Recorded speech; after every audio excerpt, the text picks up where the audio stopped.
ইংল্যান্ডের ঐতিহাসিক লর্ডসে West Indies cricket দলের বিপক্ষে একটি প্রীতি ম্যাচে মাঠে নেমেছে তারকাবহুল বিশ্ব একাদশ। এই ম্যাচে টসে জিতে আগে ফিল্ডিংয়ের সিদ্ধান্ত নিয়েছেন বিশ্ব একাদশের অধিনায়ক শহীদ আফ্রিদি। ব্যাটিংয়ে নেমেই ব্যাটিং তাণ্ডব চালিয়েছেন ক্যারিবিয়ান ওপেনার অ্যাভেন লুইস।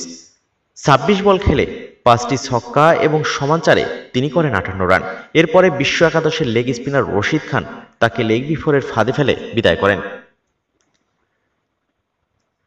অপরদিকে মনথর গতিতে ২৮ বলে ১৮ রান করা ক্রিস গেইলকে বোল্ড করে ফিরিয়েছেন শোয়েব মালিক। তিনি নামায় অ্যান্ড্রে ফ্লেসার করেন ৯ বলে ৭ রান। তাকে স্টাম্পিংয়ের ফাঁদে ফেলেন অধিনায়ক আফ্রিদি। দলীয় ১০০ রানে ৩ উইকেট যাওয়ার পরে হাল ধরেন মার্লন স্যামুয়েলস এবং দীনেশ রামদিন। স্যামুয়েলস করেন ২২ বলে ৪৩ রান। দুটি চার এবং ৪টি ছক্কার সাহায্যে এই ইনিংসের সমাপ্তি ঘটান রশিদ খান।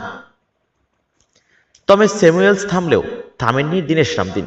২৫ বলে ৩টি ছক্কা আর সমান চারে অপরাজিত ৪৪ রান করেন তিনি। সঙ্গে ১০ বলে ৩টি ছক্কায় অপরাজিত ২১ রান করেন অ্যান্ড্রে রাসেলও। শেষ পর্যন্ত নির্ধারিত ২০ ওভারে ৪ উইকেট হারিয়ে ১৯৯ রান করে উইন্ডিজ।